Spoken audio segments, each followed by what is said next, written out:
ଚାଲିଛି ସକାଳୁ ପାଣି ଦଉଛୁ।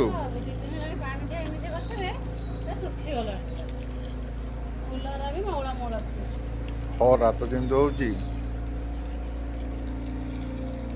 ବର୍ଷା ହଉଥିଲା ଲଗାତାର ପାଣି ଦଉନଥିଲି। ଆଜି ଦିନ ହେଲାଣି ପାଣି ଦିଆହେଇଛି ଯେ ପୁରା ଶୁଖିକି କାଠ ହେଇଗଲାଣି। ଗଛଟି ଗଛ ସବୁ ଶୁଖି ଯାଇଛି। ବର୍ଷା ବି ହଉଛି, ଖରା ବି ହଉଛି। ଖରାର ତାତି ଅସହ୍ୟ।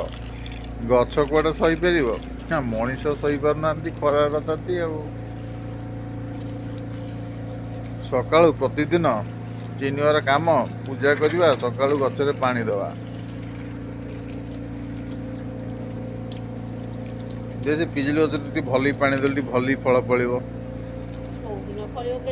ଫଳ ମାର୍କେଟରେ ନେଇ ବିକିବା। ଭଲ ଗଛଟିଏ ହେଇଛି ପିଜୁଳି ଗଛ, ଖାଲି ଫଳିବାର ଅଛି। ଆପଣ ଦେଖୁଥାନ୍ତୁ, ନିଶ୍ଚୟ ଫଳିବ। ସେଥିରେ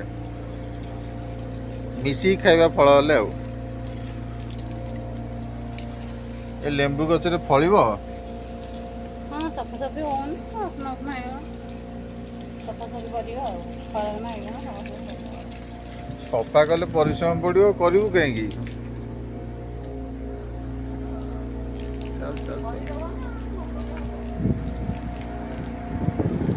ରବିବାର ଅଛି ତ, ସେଥିପାଇଁ ଟିକେ ପାଣି ଦିଆଯାଉଛି। ମୁଁ ଟିକେ ଭିଡ଼ିଓ କରୁଛି, ଆଉ ଦେଖନ୍ତୁ। ଆଉ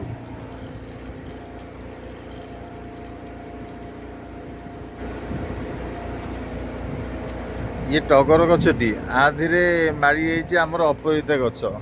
ଲାଗୁଛି ଟଗର ଅପରାଜିତା କମ୍ବିନେସନ୍ ହେଇଯାଇଛି, ନୂଆ ଟାଇପ୍ର ଗଛ, ହାଇବ୍ରିଡ୍ ଗଛ। ଦେଖନ୍ତୁ, ଟଗର ଅପରାଜିତା ମିଶା ଗଛ।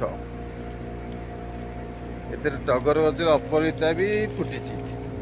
ଦେଖନ୍ତୁ, ଅପରାଜିତା ଫୁଲ ବି ଫୁଟିଛି। ଦେଖନ୍ତୁ, ଅପରାଜିତା ଫୁଲ ଟଗର ଗଛରେ ଫୁଟିଛି।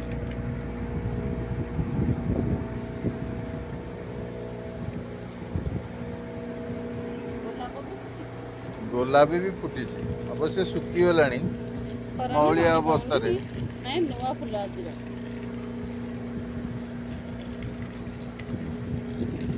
ଆପଣମାନେ କିଏ ଅଛି, ଗୋଲାପ ଆପଣଙ୍କୁ ଗୋଟେ ଦିଅନ୍ତି, ଦେଖାଯାଉ। ଏ ଫୁଲ ନାଁ ଜାଣିଛ ସାଙ୍ଗମାନେ? ଜାଣିଛନ୍ତି? ଇଏ ବି ଗୋଲାପ, କିନ୍ତୁ ଏଟା ଟେବୁଲ ଗୋଲାପ। ଗୋଲାପର ସାନ ଭାଇଟା, ସାନ ଭଉଣୀ ବି କହିପାରେ। ନାଲି ଗୋଲାପ, ତା ସାନ ଭଉଣୀଟିଏ। ଦେଖୁଥାନ୍ତୁ, ଛୋଟ ଟେବୁଲ ଗୋଲାପ। ଏଠି ଆମର ସଦାବିହାରୀ ଗଛ, ସବୁବେଳେ ଇଏ ସଦାବିହାର ଥାଏ। ସଦାବିହାର। ଏଇଟା କି ଗଛ କହନ୍ତି? ମାଳତୀ ଗଛ। ମାଳତୀ ଗଛ ବଢ଼ୁନି। ମାଳତୀ ଗଛ ଲଟି ହୋଇ ମାଡ଼ିବା କଥା, କିନ୍ତୁ ଆମର ତ ଲଗା ଲାଗି କିଛି ହେଇନି। ସଜନା ଗଛ ଛାତ ଉପରେ ହେଇଛି, ଫଳ ଫଳିବାକୁ ବହୁତ ଲେଟ୍। ଛୋଟିଆ ଗଛଟି, ଫଳ ଫଳୁନି। ପତ୍ର ଏତେ ଫଳ ଦଉଛି, ଆହୁରି ଫଳ? ହଁ, ଫଳ ଫୁଲ ତ ନାହିଁ, ଫଳ କୁଆଡ଼େ ଆସିବେ ଗଛରେ? ଏବେ ନୂଆ ଗଛ କଅଁଳୁଛି। ହଉ ହଉ, ତାର ଫଳ କେବେ ଆସୁଛି ଦେଖିବା। 20-25ଟା ଖଣ୍ଡେ ଛୁଇଁ ହେଇଥିଲା। 25ଟା ଛୁଇଁ ମାର୍କେଟରେ ବିକିଲେ ଟଙ୍କା 100 ହେଇଥାନ୍ତା। ମୋର ତେଲ ଖର୍ଚ୍ଚ ଉଠିଥାନ୍ତାରେ।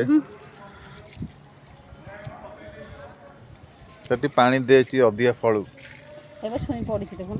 ଆରେ ହେ, ଛୁଇଁ ପଡ଼ିଛି। ଆରେ ଛୁଇଁ ହେଇକି ପଡ଼ିଛି, ଦେଖନ୍ତୁ। ଏଇଟା କ'ଣ ମାଟି ଆଳୁ ଗଛ? ମାଟି ଆଳୁ ଫଳିବ ଯେ ଘିକୁଆଁରୀ ଗଛକୁ ଫଟେଇବ। ମାଟି ଆଳୁ ଫଳିବ, ମାଟି ଆଳୁ ବିକା ହେବନି ମାର୍କେଟରେ। କଖାରୁ ଶାଗ, କଖାରୁ ଗଛ ବଢ଼ିଆ ହେଇଛି।